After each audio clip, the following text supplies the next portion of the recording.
নামাজের মা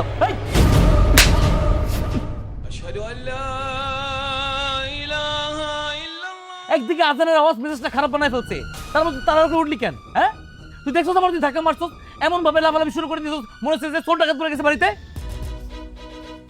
তাই বলে আমার মানতে হইব? আমি তো নামাজ পড়ার জন্য উঠছি। রাখ তোর নামাজ।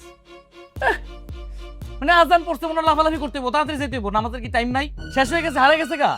মনে নামাজ পড়ে জানাতে চলে যাবি সরাসরি তুই। শুনেন, আজানের ডাক কিন্তু কোনো মানুষের ডাক না, এটা আল্লাহর ইবাদতের আহ্বান। আমাদের মানুষদের আল্লাহ মনে করায় দেয় যে সব কিছুর মধ্যেও, সব কাজের মধ্যেও আল্লাহর ইবাদত করতে হইব।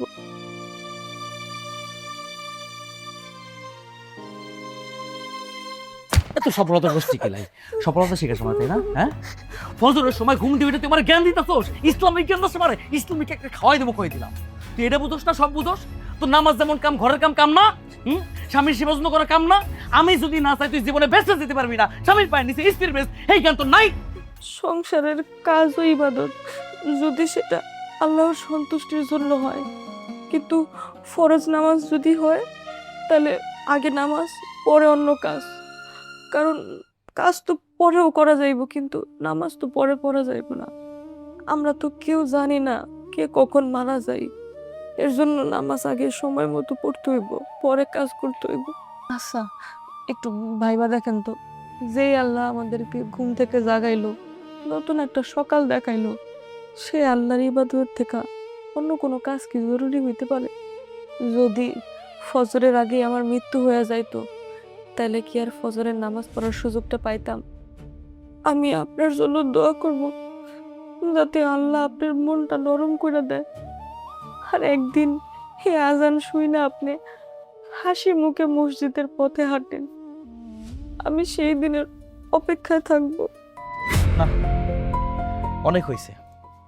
তুই যদি আরেকটা কথা কস, থাপটায় কান কোন গরম করে ফেলবো কয়ে দিলাম। সবার আগে এ বাড়িতে কাজ, তারপরে নামাজ। পড়তে ছেলে পড়, না পড়তে ছেলে তুই মর, তাতে আমার কিচ্ছু যায় আসবো না। চুপচাপ নামি এন থেকে, কোনো শব্দ হইব না। নাম।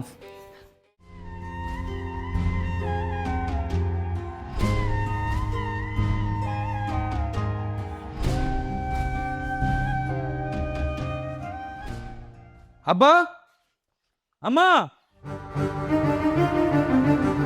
তোমরা এই জায়গায় বসে রয়েছো, এই বাড়িতে আমি থাকবো না।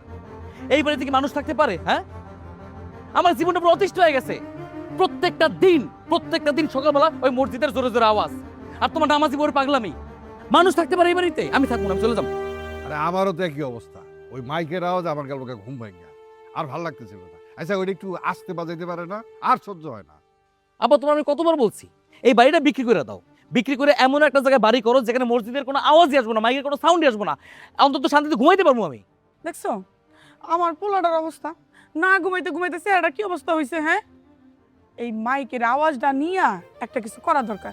আমারও সকালবেলা ঘুম ভাঙ্গে যাক, আর এই যে ঘুম ভাঙ্গে সারাটা দিন মাথা ব্যথা করতে থাকে। একটা ব্যবস্থা কিন্তু নেওয়া দরকার। আইসা তোর বউ কি করছে এটা কো? বউ আবার কি করবো? সকালবেলা লাভ দিয়ে উঠছে, আজানের শব্দ তার কানে গেছে, মনে হচ্ছে বাড়িতে চোর ডাকাত পড়ে গেছে। তুই কোনো চিন্তা করিস না বাজান, ওরে আমি ঘরে ধইরা সংসার করা শিখামু। সংসার কেমনি করতে হয়, খালি নামাজ নামাজ। নবাবের বাড়ি যদি এত নামাজই পড়ন লাগে, তাহলে বিয়া হইছে কেন? হ্যাঁ, শ্বশুর বাড়ি হইছে কেন? বাপের বাড়ি পড়ে থাকতে পারলো না? আমার সংসার বাইয়া যাইবো গা, আর হ্যাঁ হ্যাঁ নামাজ নামাজ করবো, তাই না? আর মসজিদের ইমামের লগে একটু কথা কইতে হইব। সকালবেলা মাইকটা একটু আস্তে বাজাইলে কি হয়, কোনো সমস্যা আছে? আবার তোমার যাইতে হইব না, আমি জিতেছি। ওই ইমামের সাথে আমি কথা কমো, তারা পরিষ্কার করে বুঝে কয়ে দিব যে নামাজের সময়, এই আজানের সময় মাইকের সাউন্ড যত কমায় রাখে। ফাইজলামি শুরু করছে একটা। আরে বাপ রে বাপ, মানে ঘরে ঘরে মসজিদ, এক পাশে এক মসজিদ, ওই পাশে মসজিদ, আজান দিলে পাগল বানায় ফেলে। এইবার তুমি তোমার নামাজি বউরে একটু মেরামত দাও। খালি নামাজ নামাজ করলে হবে না, সংসারটাকে সংসারের মতন করতে হবে। খালি ইবাদত বন্দিগিরি লইয়া বসে থাকলে হবে না। তোমার চিন্তা করা লাগবো না, তুমি আমারে চিনো না। ওরে আমি এমন শিক্ষা দিমু যাতে নামাজ নামাজ না করতে পারে। আমার সংসার ফলায় দিয়ে ওই নামাজ নামাজ করে আমার সংসার বেড়ে দেবো গা। হ্যাঁ, নামাজ পড়ে কুটি পুতিয়ে দেবো, এখনই যাইতেছি। খারাপ, আর নামাজ নামাজ আমি ছুটাইতাছি দিমুনে।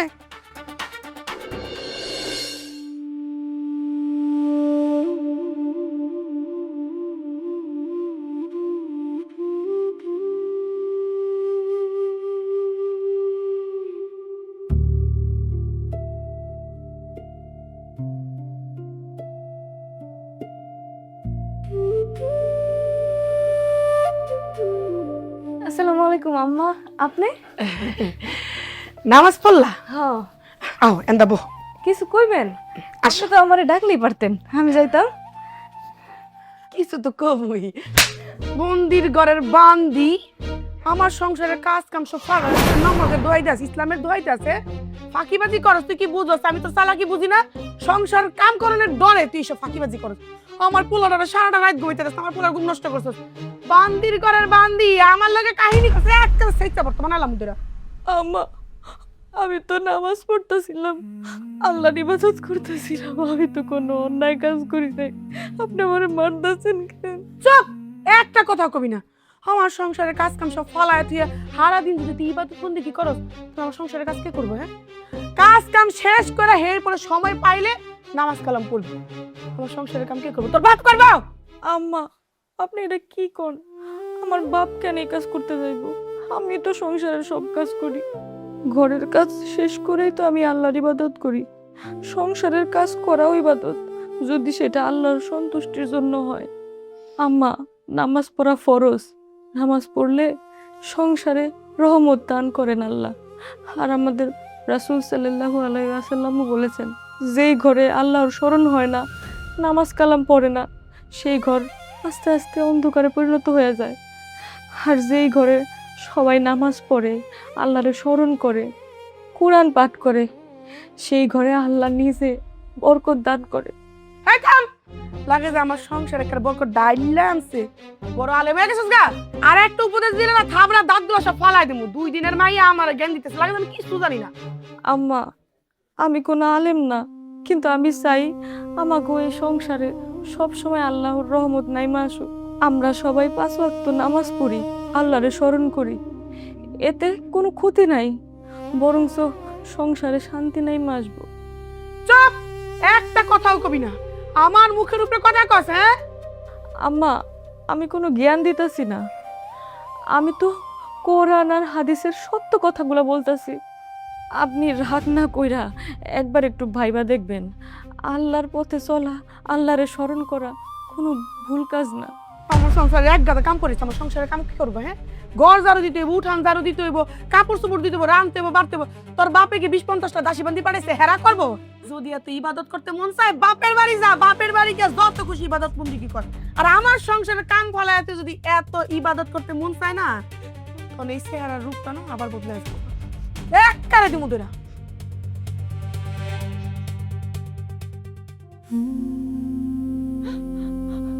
আল্লাহ, আমার একটু ধৈর্য দেন আল্লাহ।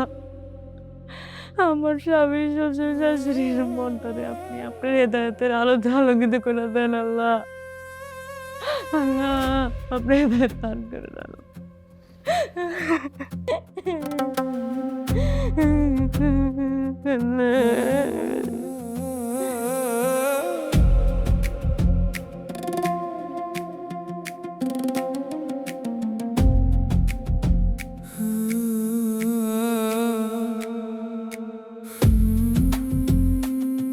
আসসালামু আলাইকুম ইমাম সাহেব।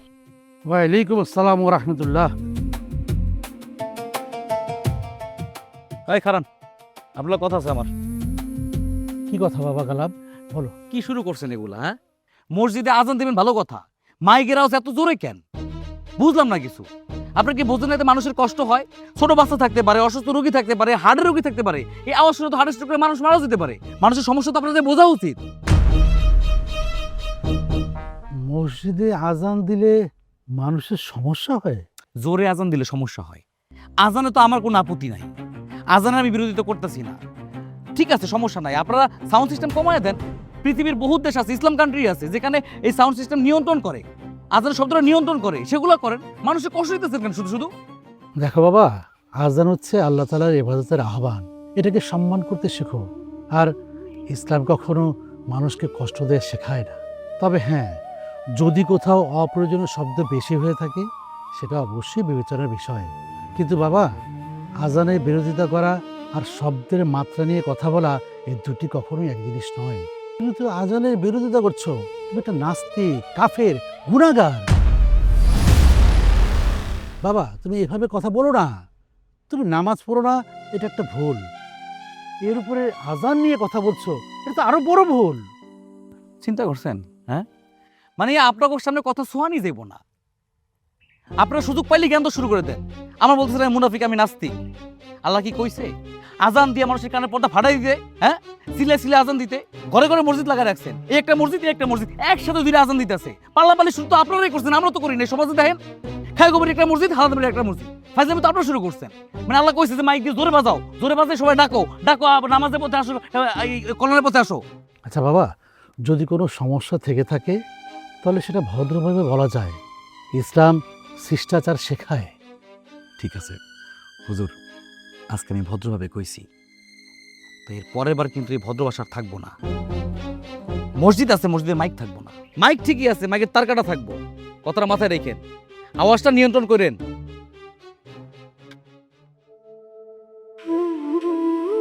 হায় আল্লাহ, এই ছেলেটা রাগের মাথায় আবল তাবল কত কিছুটা বলে গেল। আমাদের আজানকে নিয়ে বাজে মন্তব্য করে গেল। তবে হ্যাঁ, আমাদেরও এটা খেয়াল রাখতে হবে যেন শব্দ কোনো মানুষের ক্ষতির কারণ না হয়ে থাকে। আল্লাহ সবাইকে হেদায়েত দান করুন, আমিন। আল্লাহ।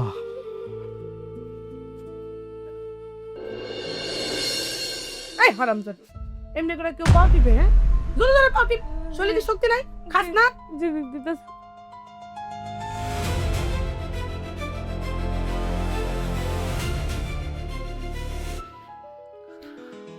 আব্বা, ইমামের সাথে দেখা হয়েছিল, বলে দিছি এই আজানের আওয়াজটাও একটু কমায়া করেন। আজকে ভদ্র মতো বললাম, এরপরে কিন্তু ভদ্র মতো বলবো না। এরপরে গিয়ে সোজা মসজিদের মাইক চুরি করবো, আনারে তার কেটে ফেলবো। হায় হায়, এটা আপনি কি করছেন? আজানে বাধা দেওয়া অনেক বড় গুনাহ। আল্লাহ আপনার এত বড় গুনাহ করার থেকে হেফাজত করুক। এত সমস্যা কি রে? সব জায়গায় হুজুরদের মতো তো মসলদাস কিসের জন্যে? হ্যাঁ, কথা বলতেছি কি নিয়া? মানে ঘর সংসারের খেদমত করা লাগবো না, ওইটা কোনো কাজ না, ওইটা সবের কাজ না। স্বামীর সংসার, শ্বশুর শাশুড়ি সেবা যত্ন, এগুলো সবের কাজ, এগুলো তো নেকি পাওয়া যায়। এগুলো সব বাদ দিয়ে শুধু নামাজের পিছনে পড়ে রয়েছোস, ইবাদতের পিছনে পড়ে রয়েছোস। এই সংসার যে করতেছোস, এই সংসারও তো একটা হক আছে, এটা কি মাথায় নাই তোর? আমি কি সংসারে কোনো হক নষ্ট করি? আমি তো আপনাকে সেবা যত্ন কইরা সংসারের সব কাজ কইরা তারপর আল্লাহর ইবাদত করি। এই বোমা, থামো তো। সব জায়গায় এই যে ফতোয়াগিরি করতে আইবা না। তুমি এনে সংসার করতে আইছো, ঘর সংসার করো, অন্য কিছু করার দরকার নাই। খালি তো নামাজ কালাম আর তসবিহ তাহলিল নিয়ে আইছো। শ্বশুর শাশুড়ি সেবা করো, স্বামীর সেবা করো, সংসারের সন্তান সন্ততি কেমনে আইবো সেই চিন্তা করো। তা না করে খালি যদি তসবিহ জপতে থাকো, এতে করে তো সংসার হবে না। আমি তো কখনো আপনাকে অসম্মান করি নাই।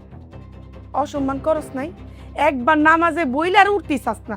সংসারের কাজ কাম সব গড়াগড়ি খা। তোর বাপ মাইকে শিক্ষা দিয়ে তোর এই বাড়িতে পাঠাইছে? হ্যাঁ? আম্মা, আমি তো সব কাজই ঠিক মতো করি, আমি তো কোনো কাজ ফাঁকি দেই না। এই হারামজাদি, মুহময় সব কথা তর্ক করস। হইছে, কাটি পেলাম না। যাও বলে গেছে আমার নিয়ে।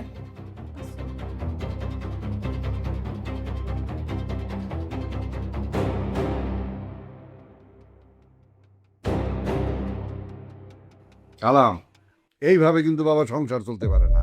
আমার ধৈর্যের একটা সীমা আছে, যেটা পার হয়ে গেছে। আমি তো এই বউ আর এর সংসারে রাখতে চাই না। তুই এক কাম কর, এই মেয়ের তালাক দে। আমি দেখা শুই না একটা ভদ্র সুশীল মাইয়া আনু যে সংসারী হইব। এরকম নামাজ কালাম পড়া মাইয়া আমার তো একদম চোখের বিষ হয়ে যেতেছে। আবার চার দেব।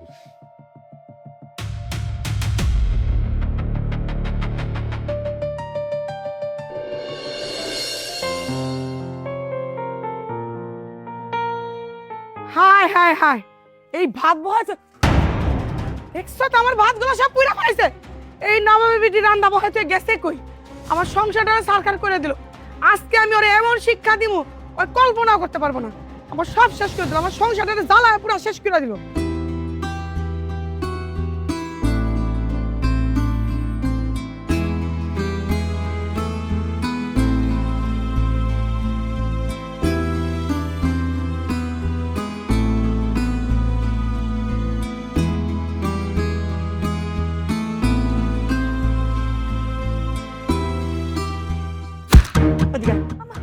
এদিকে বান্দির ঘরের বান্দি, চুলার উপরে ভাত বহায় দিয়ে রেখে নামাজ পড়তে আইছস, মোনাজাত দইরা আল্লাহর নামে লাইতাছস। আমার সংসার শেষ।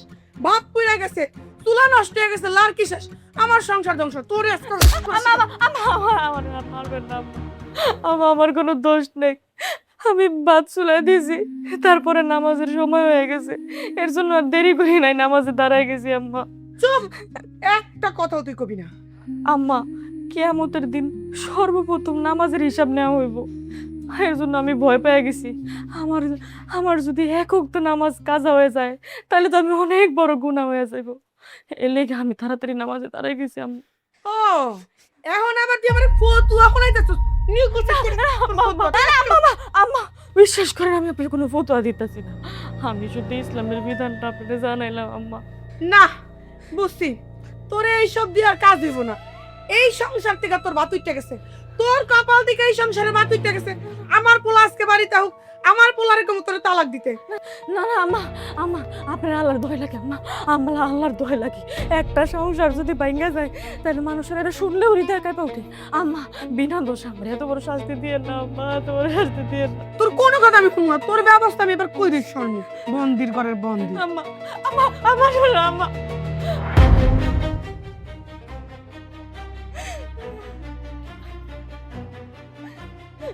হে আল্লাহ, তুমি তো সব কিছুই দেখছো আল্লাহ। আমি তোমার সন্তুষ্টির জন্য নামাজ আদায় করতে দাঁড়াইছিলাম। আল্লাহ, তুমি আমার সংসারটা রক্ষা করে আল্লাহ। আমার তো কেউ নাই তুমি জানো আল্লাহ, তুমি আমার সংসারটা রক্ষা করো আল্লাহ, রক্ষা করো।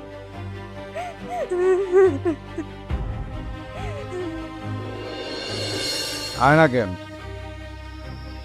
কি ব্যাপার, হঠাৎ করে বাইরে ডাকলা? ঘরে যেতা, কি কইবা? তোর বউরে তুই তালাক দিবি?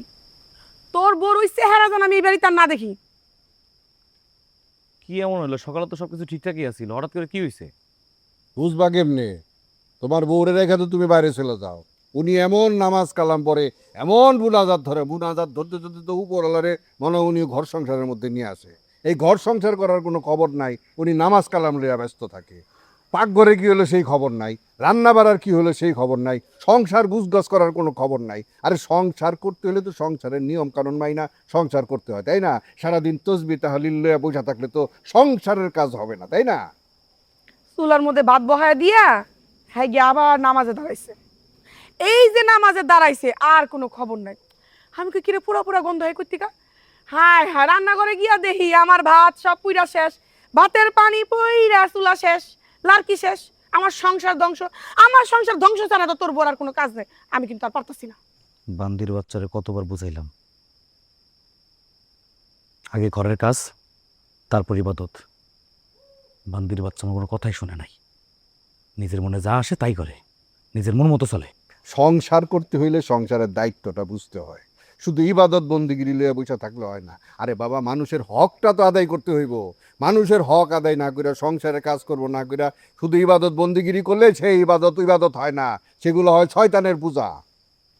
বুঝতে পারছি, মনে হইতাছে এখন এই বোরের তালাক দেওয়া ছাড়া সামনে আমার কোনো পথ নাই আর। আমিও তো তাই কইতাছি, এমন বউ ঘরে রাখার কোনো দরকার নেই।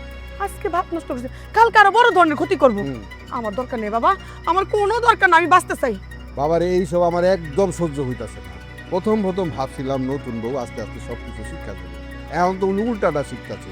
এইগুলি তো সহ্য করা যাইতেছে না, এগুলি একদম বরদাস্ত হইতেছে না। ঠিক আছে, আমি কালকেই যাবো। এত বোঝানোর পর যেহেতু বোঝে নাই, আর বুঝাতে পারুম না। ওর বাপের কমু বিচারে উপস্থিত থাকতে। এই কথাটা আমি তোর মুখ থেকে শুনতে চাইছিলাম। তুই কালকে সকালবেলা তোর শ্বশুর বাড়ি যাবি, তোর শ্বশুরে যায় পরিষ্কার কইয়াবি পরশু দিন পঞ্চায়েত ডাকমু, পঞ্চায়েতের বিচারে তুই তার মায়ের তালাক দিবি, হ্যাঁ যেন উপস্থিত থাকে। এইটাই হইব আমাকে শেষ সিদ্ধান্ত। এই তালাক দেওয়ার পরে তোর আবার নতুন করে বিয়া করাবো। তবে এইবার খোঁজ খবর নিয়ে আনিমু, ভদ্র সুশীল সমাজের একটা মাইয়া তোর লেগে আনবো। এরকম হুজুর টাইপের মাইয়া আনুম না যে সারাদিন তসবি তাহলিল লইয়া বইয়া থাকবো, সংসারের কোনো খবর থাকবো না। ঠিক আছে আব্বা, তুমি যেটা ভালো মনে করো ওইটাই হইব, এখানে আমার বলার কিছু নাই।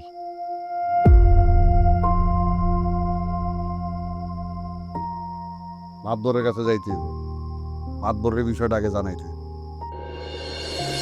আপনার আমি আল্লাহর দোয়াই লাগে, আপনি এইসব কথা বললেন না। আপনি বললেন না যে আপনি আমার তালাক দিয়ে দিবেন। আমার বাপটা গরিব, হ্যাঁ যদি এই কথা শুনি এই কথা সহ্য করতে পারবো না, এই কষ্ট সহ্য করতে পারবো না। আমার বাপের এমনি হার্টের সমস্যা। আপনার এই কথা যদি সে শুনে তাহলে হার্ট অ্যাটাক করে মইরাই যাইবো। আপনি আল্লাহর দোয়াই লাগে, আমি আপনার ভাও ধরতেছি, আপনি আমার উপর একটু দয়া করেন, এইসব কথা আপনি বললেন তো। পাছার কইতাছি, পাছার নাটক কম কর, পাছার এই পাছার একটা রাতে মতো একেবারে নাটক করতে বল লাগে, হ্যাঁ শরম করে না? তোরা আমি বুঝাইছি, আমার মা বুঝাইছে, তুই কারো কথা বুঝোস না। তুই তো বুঝতে হয়ে গেছিস, তুই জ্ঞানী মানুষ একজন, অনেক জ্ঞানী, মহাজ্ঞানী তুমি। বাপের বাড়ি যা, বাপের বাড়ি গিয়া ইচ্ছা মতো নামাজ পড়বি, সারা দিনটা 24 ঘন্টা নামাজ পড়বি, তোরে কেউ বাধা দিব না। শুনেন না, শুনেন, একটু শুনেন। আমি তো আপনার স্ত্রী, আমাকে এতদিনের সংসারের কথা একটু ভাইবা হইলেও আমার একটু দয়া করেন, আমি হাত জোর করতেছি, আমার উপর একটু দয়া করেন। আমি তো কোনো পাপ কাজ করি নাই, আমি শুধু আল্লাহর ইবাদত করছি। আপনি একটু দয়া করেন, আপনার পাও ধরতেছি, আমি হাতে ধরতেছি, একটু দয়া করেন। এই তোর বাপে সহ্য করতে পারবে কি পারবে না সেটা দেখার বিষয় আমার না।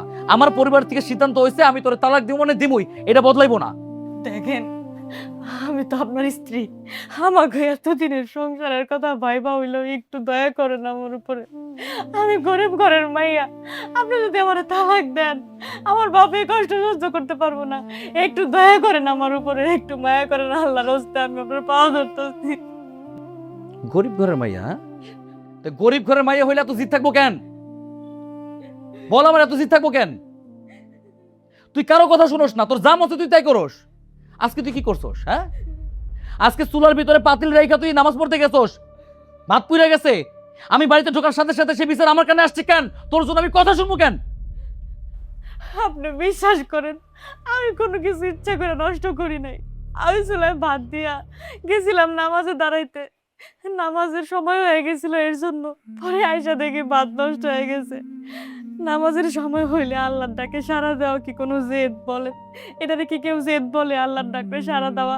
নামাজের সময় হইলে তো একটা মুসলমানের নামাজ পড়তেই হয়, এটা কি কোনো জেদ হইলো? আপনি কোন? শোন, তোর এত কথা শোনার সময় আমার কাছে নাই। আমি কালকে তোর বাড়িতে যাবো, তোর বাপেরে জানাবো পরশুদিন যেন বিচারে সে আসে, এলাকার সবাই জায়গায় থাকবো, বিচারে সবার সামনে আমি তোর তালাক দিব, কথা মনে রাখিস। না, শুনেন, এত রাতে পারবি না। শুনেন, শুনেন না, আমার কথাটা শুনেন। আল্লাহ, আমি যদি কোনো দোষ কইরা থাকি তুমি আমারে মাফ কইরা দাও আল্লাহ। নামাজ পড়ার কারণে যদি আমার সংসারটা ভাঙ্গা যায়, এটার জন্য সাক্ষী কিন্তু তুমি নিজেই থাকবা। আমার বিচারক তো তুমি, আমি সব বিচার তোমার উপরে জায়গা দিলাম আল্লাহ, তোমার উপরে জায়গা দিলাম। আমার সংসারটা থাকবো না, আমার সংসারটা বুঝি আল্লাহ। আমি আজকে আমার কোনো ব্যক্তিগত কাজে আসিনি। একজন মুসলমান হিসেবে আপনাদের গ্রামের মসজিদের ইমাম সাহেব হিসাবে একটি সত্য কথা জানতে এসেছি। বলেন কি জানতে চান? গ্রামের লোক বলা বলি করছিল আপনারা কি আপনার ছেলের বউ মরিয়মকে 5 ওয়াক্ত নামাজ আর ইবাদত করার জন্য তালাক দেওয়ার সিদ্ধান্ত নিয়েছেন, কথাটা কি সত্যি? ইমাম সাহেব, এইটা আমাগো পারিবারিক ব্যাপার, আমাগো পারিবারিক ব্যাপারে কেউ নাক গলা কেটে আমরা চাই না। আর আমগো সংসার আমরা কারে রাখবো না, এইসব ব্যাপারে কেউ কথা না কইলেই ভালো হয়। তাহলে গ্রামের মানুষ যা বলছে যে আগামীকাল এই বিষয় নিয়ে আপনার বাড়িতে বিচার বসবে, এটা কি সত্যি? ঠিক, মিথ্যা কথা কমু না, আগামীকাল পঞ্চায়েত বসবো। দেখুন, আপনাদের ছেলে আবেগে ভুল সিদ্ধান্ত নিতে পারে, কিন্তু আপনারা তো মুরব্বী, গুরুজন। দেখুন, আপনারা যদি আপনাদের সংসার থেকে একজন নামাজি মেয়েকে বের করে দেওয়ার সিদ্ধান্ত নেন, তাহলে সমাজকে শিক্ষা দেবে কি? সমাজের ভুল ধরা আর সমাজকে শিক্ষা দেওয়া তো গুরুজনদের কাজ। আর সেই ভুল যদি গুরুজনরাই করে, তাহলে সমাজকে শিক্ষা দেবে কি? আপনি তো এক পক্ষের কথা নিয়ে বিচার করে ফেলাইতেছেন। আমি কোনো বিচার করতে আসিনি, আমি শুধু সত্য কথাটা জানতে এসেছি। তাহলে সত্যটা শুনেন, আমরা এই বউরে 5 ওয়াক্ত নামাজ কালামের কারণে শুধুমাত্র এই যে আমগো সংসার থেকে বাইর করে দিতেছি না, আমার কোনো লোক তালাক করে দিতেছি না। হ্যাঁ, সারাক্ষণ নামাজ কালাম কোরআন শরীফ তুসবিহ নিয়ে পড়ে থাকে, আমগো সংসারের কোনো দেখভালই করে না। আমরা যে বুড়া বুড়ি দুজন শ্বশুর শাশুড়ি আছে, আমগো কোনো খোঁজ খবরই নেই না, আমরা কি খাইতাছি না কি সারাক্ষণ মনে করেন নামাজ লিয়ে পড়ে থাকি, তাহলে আমার সংসারটা কি করবো? নামাজ পড়া আর সংসারের দায়িত্ব পালন করা দুটোই একসাথে করা যায়। ইসলাম কখনো একটার জন্য আরেকটাকে ছেড়ে দিতে বলেনি। গ্রামের মানুষ সবাই একই কথা বলছে মেয়েটা শুধু দোষ সে 5 ওয়াক্ত নামাজ আদায় করে। সংসারের হক যেমনি আছে ঠিক আল্লাহর হক তেমনিই আছে। একজন যদি ইবাদত বন্দেগী করতে চায় তাকে উৎসাহ দেওয়া উচিত, নিরুৎসাহিত করা উচিত নয়। আমি তো বহু ঘরে যাই, অনেক মেয়ে আছে যারা নাকি নামাজের ধারে কাছেও যায় না। আপনি এমন একজন মেয়ে হারাতে যাচ্ছেন যে নাকি আল্লাহকে ভয় পায়, 5 ওয়াক্ত নামাজ পড়ে। আমাকে সংসার জাহান্নামে যাবে আর সে এবাদত বন্দিগিরি করতে করতে জান্নাতে চলে যাবে, সেটা তো হবে না। আমাদের সংসার বাঁচাইতে হবে। এই সংসার বাঁচাইবো কে? তারে তো কাজকর্ম করতে হইব, তাই না? শুধু তো আল্লাহরে ভয় করলে হইব না, আমাকে সংসারটা তো করণ লাগবে। আচ্ছা, আমি কি বলেছি সংসার ছেড়ে শুধু নামাজ আদায় করতে? আমি বলছি তাকে সুযোগ দিন, সময় দিন। তালাক কোনো খেলনা নয়। একবার তালাক হয়ে গেলে সেই সম্পর্ক আর আগের মতো থাকে না। একটা মেয়ের সম্মান, ভবিষ্যৎ, তার জীবন পুরোটা জড়িয়ে আছে এই সিদ্ধান্তের উপর। শোনেন, অনেক বুঝাইছি, আর বুঝাইতে পারবো না। দেখুন, আমি আপনাদের অনুরোধ করছি, বিচার বসার আগে আরেকবার বিষয়টি ভেবে দেখুন। রাগের মাথায় এমন কোনো সিদ্ধান্ত নেবেন না যার জন্য সারা জীবন আপনাদের আফসোস করতে হয়। শোনেন ম্যাম সাহেব, আপনারা যথেষ্ট সম্মান দিছে এতক্ষণ। আমাকে সংসারের ব্যাপারে এত কথা বলার অধিকার আপনারা কে দিছে? আপনার এসব ওয়াজ নসিহত মসজিদের মিম্বারে দাঁড়ায় দিবেন, আমার উঠানে দাঁড়ায় না। আমি কোনো অধিকার খাটাতে আসিনি। একজন মুসলমান হিসাবে আমি আমার দায়িত্ব পালন করতে এসেছি। দায়িত্ব যদি পালন করা শেষ হয়, এবার আসতে পারেন। আল্লাহ সবাইকে হেদায়েত নসিব করুক। দেখুন, মানুষ ভুল করলে আল্লাহ সেটা ক্ষমা করেন, কিন্তু মানুষ জেনে শুনে অন্যায় করলে আল্লাহ কখনোই তা ক্ষমা করেন না। আসি, আসসালামু আলাইকুম ওয়া রাহমাতুল্লাহ। দেখছো ম্যাম সাহেব কত বড় একটা কথা হয়ে গেল। আর ভাব দেও তো, মাইন্সের কাছ থেকে হুই না আয়া এনে একটু হেদায়েতের বাণী শোনায় গেল। শোনা মাছগুলি কাটো, ওইটা আবার নষ্ট হয়ে যেত। কামের মধ্যে ব্যাঘাত ঘটায়। আমি দোকানে গেলাম।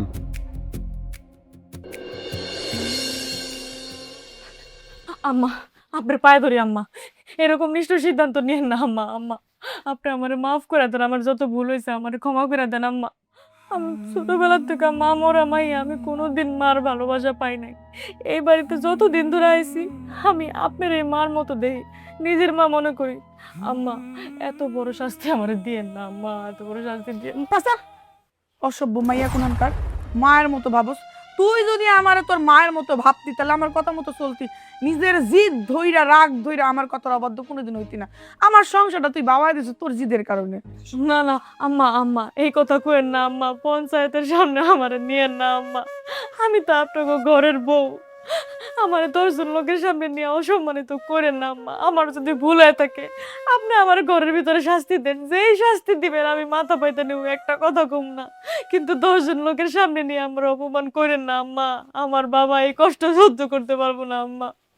এখন আর এইসব কান্দাকাটি ন্যাকামি করে কোনো লাভ নাই। পঞ্চায়েতের কাছে বিচার চাওয়া হয়েছে, পঞ্চায়েতে বিচারে যা হইব সেটাই তোর মাইনা নিতে হবে। যা সর।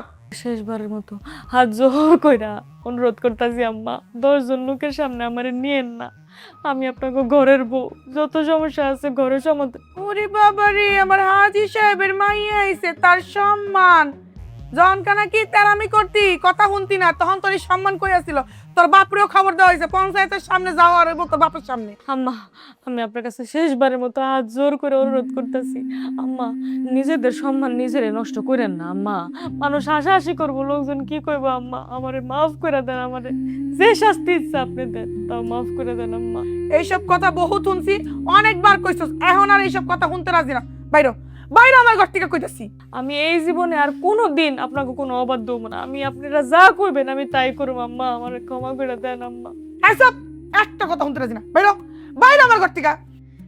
আম্মা, শেষবারের মতো একটু শুনেন আম্মা, একটু আল্লাহর রাস্তায় একটু দয়া করেন আম্মা। বাইরে কইতাছি, একটা কথা শুনতে রাজি না। বাইরে আম্মা, একটু দয়া করেন আম্মা। যা কইতাছি বাইরো আমার ঘর থেকে। বাইরে তোর চেহারাটা আমার দেখতে ইচ্ছা করতেছে না। আম্মা একটু শুনে না, তোর কোনো কথা শুনতেছে না। বাইরে নাকি ঘাট ধাক্কা দিয়ে বের করবো। আম্মা আল্লাহর দোহাই লাগিয়ে একটু আমার কথাটা শুনে। বাইরে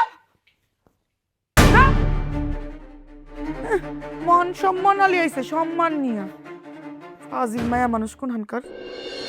হে আল্লাহ, যদি আমার কথায় কোনো ভুল থাকে তুমি আমারে শুধরায় দাও। হে আল্লাহ, হাদিসে আছে যেই ব্যক্তি 5 ওয়াক্ত নামাজ পড়ে আল্লাহর ভয়ে চলে, ইবাদত করে, আল্লাহর কথা মতো চলে, তুমি তার সব কথা রাখো, তুমি তার মোনাজাত কবুল করে নাও। আল্লাহ, আমি তো এতিম, আমার তো মা নাই, আমি তো মার যত্ন কোনোদিন পাই নাই, আমি সব সময় তোমার কাছেই চাইছি, আমারে যা দিছো তুমিই দিছো। আল্লাহ, তুমি আমার দোয়াটা কবুল করে নাও। আল্লাহ, হে আল্লাহ, তুমি আমার স্বামী শ্বশুর শাশুড়িরে হেদায়েত দান করো, তাদের 5 ওয়াক্ত নামাজি বানায় দাও, তাদের ভুল ত্রুটি ক্ষমা করে দাও। আল্লাহ, তাদেরকে ঈমান দান করো। আল্লাহ, তাদেরকে ইসলামের পথে আনার সহযোগিতা করো, তারা যাতে ইসলামের পথে চলে, 5 ওয়াক্ত নামাজ পড়ে, সেই তৌফিক দান করো। আল্লাহ, তুমি আমার স্বামীর হালাল রিজিক রোজগার করার তৌফিক দান করো। আল্লাহ, তুমি আমার স্বামীর মনটা নরম করে দাও। আল্লাহ, তার অহংকারটা তুমি দূর করে দাও। আল্লাহ, তার যত ভুল ত্রুটি আছে সব ক্ষমা করে দাও। আল্লাহ, হে আল্লাহ, 5 ওয়াক্ত নামাজ পড়ার জন্য, তোমার সন্তুষ্টি আদায়ের জন্য যদি আমার অপমানিত হইতে হয়, তাহলে আল্লাহ, তুমি আমার সম্মানটা রক্ষা করে। আল্লাহ, আমার সম্মান রক্ষা করার মালিক তো একমাত্র তুমি, তুমি ছাড়া তো কেউ সম্মান রক্ষা করতে পারবো না। আল্লাহ, তুমি আমার সম্মানটা রক্ষা করো। আল্লাহ, আমার সংসারটা তুমি সুখে শান্তিতে ভরে দাও। আল্লাহ, সকল অশান্তি তুমি দূর করে দাও। আল্লাহ, যদি আমার এই নিয়তে সামান্য সন্তুষ্টি লাভ হয় তোমার, তাহলে আল্লাহ, তুমি আমলটা কবুল করে নাও। আল্লাহ, হে আল্লাহ, আমিন। রাব্বুল আলামিন। দারুণ। আমি বসে বসে পুরোটাই শুনলাম, ফাটায় দিছ একেবারে অভিনয়। জাত অভিনেত্রী দিছে, চাউলার গালা দিয়ে দিছে। হ্যাঁ, তুই তো কাম চোর, ঘরের কাজ করতে হইব, কষ্ট হয়, এই কারণে এই যে বৈশা বৈশা রেস্ট নিতেছস, এত লম্বা মোনাজাত ধরছস, আল্লাহর কাছে চাইতেছস। আমি তো সবই বুঝি, মা তো এমনি এমনি চিলাচিলি করে না, কর যত খুশি নামাজ পড়, মোনাজাত ধরে সারাদিন বসে থাকার একটা দিন, আর মাত্র একটা দিন, এরপরে সব সাপূর্ণ হয়ে যাব। কর। এগুলা কি কইতা? আচ্ছা, কাল পাড়ায় ধরুন। চুপ। প্রিয় গ্রামবাসী, আমরা এই জায়গায় আজকে একত্রিত হয়েছি একটা পারিবারিক সমস্যার সুষ্ঠু একটা সমাধানের জন্য। এখন বিচার কার্য শুরু হইতেছে, আপনারা সবাই একটু শান্ত থাকবেন। কালাম, তোমার আর্জি কি, তুমি পেশ করো। আর জিরার কি আছে, এম আমি ঘরে রাখতাম না, তালাক দিব। আমি তোমার শ্বশুর বাচ্চু মিয়ারে খবর দিছিলাম, সে এখানে উপস্থিত হইতে নারাজ। সে জানাই দিছে এটা নাকি তার জন্য লজ্জার বিষয়। লজ্জার বিষয় তো অবশ্যই। এই যে এই মাইয়া এই সমস্ত কিছু শিখছে তোর বাপ মার কাছ থেকে, বাপ মার কাছ থেকে শিক্ষা আইসা আমগো সংসারে এটি ফলাইতাছে। আর তো সহ্য করা যায় না, এইরকম অত্যাচার সহ্য করা যায় না, বুঝছেন? তারপরেও তালাক একটা গুরুতর জিনিস, কোনো কারণ ছাড়া কেউ কাউরে তালাক দেয় না। কালাম, তোমার বউয়ের অপরাধ কি তুমি বলো। আমার আর যে কি, এই মেয়ের আমি সংসার করতাম না, তালাক দিব। আমার পোলাই কি কইব, আমার থেকে হনেন। এই বইয়ের কি অপরাধ, আমার থেকে হনেন। সারাটা দিন তসবিয়াতে বয়ে থাকে, নামাজ পড়ে, কোরআন শরীফ পড়ে, আমার সংসারে না বাইয়া যাইতেছে কোনো খবর না, আমার সংসারে কোনো কাজকামি করে না। আমরা যে বুড়া বুড়ি দুজন মানুষ আছি, আমগর যে কি খেজমত করা লাগবো, কি লাগবো না লাগবো, কোনো খবর নাই। সারাদিন খালি নামাজ নামাজ। আমি কইছি নামাজ পড়ো, কোনো সমস্যা নাই, কিন্তু আমার সংসারের কাজকর্ম সাইরা এরপর নামাজ পড়ো না। এত বুঝান বুঝাইছি, কোনো প্রকারে কাম হইতাছে না। এগুলো আমার আর চলবো না, এইসব বুপুলার আমার দরকার নেই। আবার তুমি কি চাও যে ও থাকুক এই বাড়িতে? না, আমরা এই পুতের বউ এই বাড়িতে রাখো। আব্বা, আমি তো কারো অবাধ্য হইতে চাই নাই, আমি শুধু চাইছি আল্লাহর সন্তুষ্টি। আম্মা, আমার যদি কোনো ভুল থাকে আমারে ক্ষমা করে দেন, তারপরে আমারে আমার সংসার থেকে বাইর করেন না আম্মা, আল্লাহর দোয়াই লাগি। মাদুয়া সাহেব এত কথা তো শুনতে চাই না, আমি তো কইছি আমি ওরা তালাক দিব। আপনি সব কথা আমি শুনুম, আপনি আমার মাফ করে দেন, আর এই কথা কইেন না, আমার বাপের মুখের দিকে তাকাইলেও কইেন না, আপনি তালাক শব্দটা উচ্চারণ করেন না। তোর বাপে তো আহে নাই। আপনার আল্লাহর দোহাই লাগি, আল্লাহর দোহাই লাগি, তালাক শব্দটা আপনি উচ্চারণ করেন না। আজকে থেকে আপনি যা কইবেন আমি সব শুনুম, আপনি আমার বাপের মুখের দিকে তাকাই হইলে ওই কথা কইেন না, আল্লাহ কইেন না।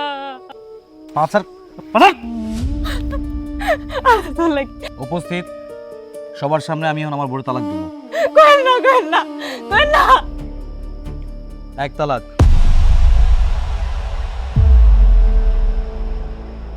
কিরে কথা কস না কেন? এই কালাম কি হইছে? আর জোরে কো, সবাই শুনবে, একটা তো কইছস। কালাম, এই কথা কস না কেন? আরে ক, জোরে ক, সবাই শুনবো। আরে আমার পোলা কি হইছে? আমার পোলা কথা কয় না কেন? কি হলো? আরে জোরে ক। এই পানি আনো, পানি খাও। এই কেউ একটু পানি আনো, কেউ একটু পানি আনো, পানি খাও। এই কি হলো? আরে এরকম করতেছিস কেন? এরকম করতেছিস কেন? আরে বাবা কি হলো? এই, থামেন। এই, এই, কি হলো?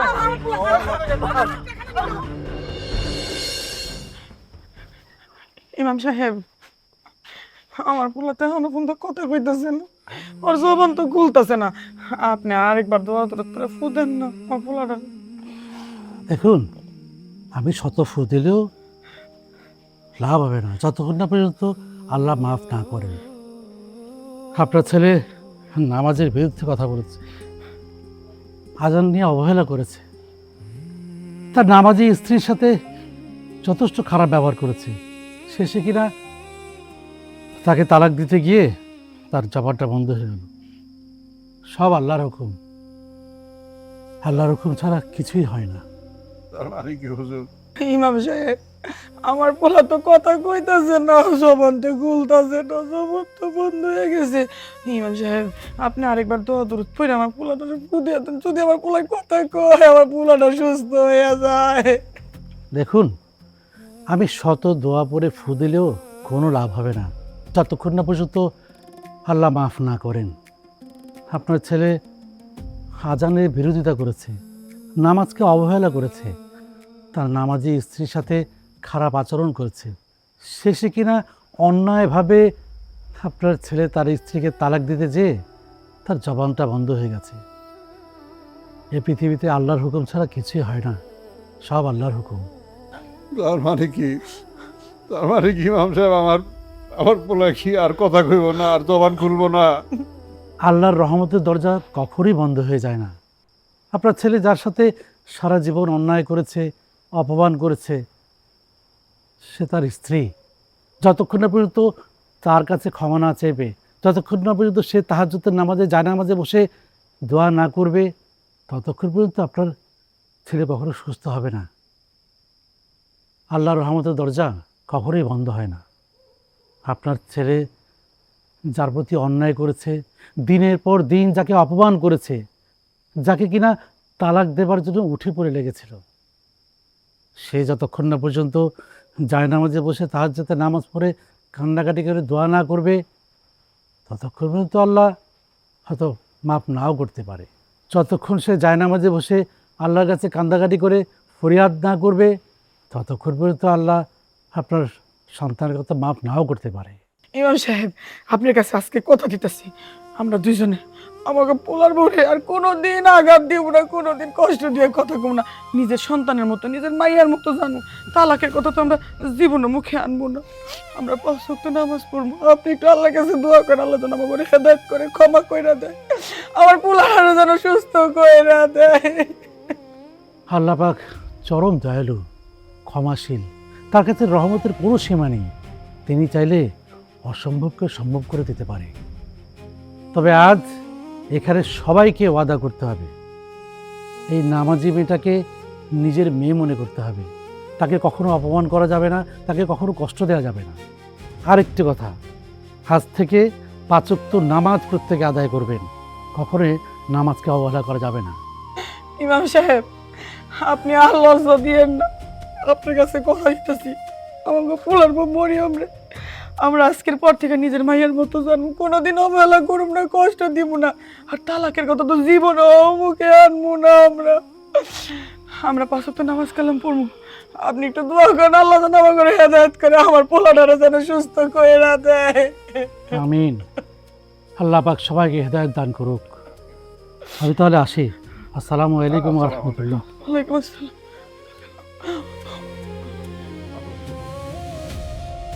ওয়ালি, মালিক আপনি তোমার ফরিয়াদ মালিক, আমার পোলাটারে সুস্থ করে দেন মালিক।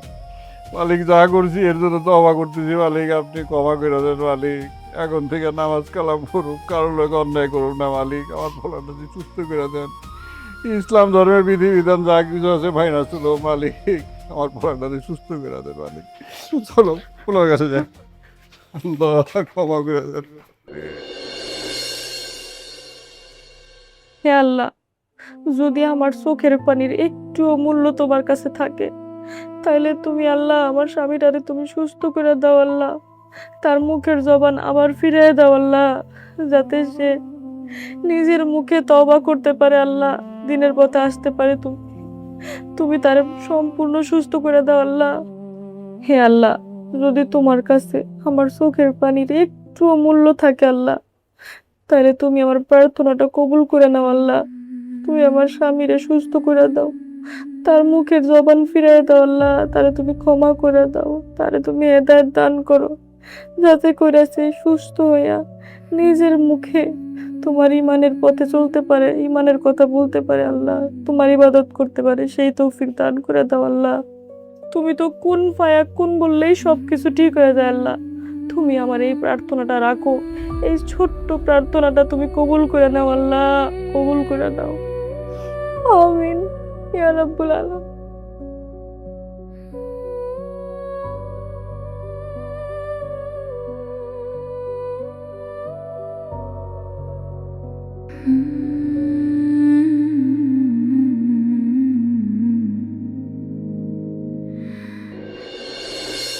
বউ, মা, বাবা, বউ, দেখো আমি কথা বলতে পারতেছি, আমার আমার গলা ঠিক হয়ে গেছে।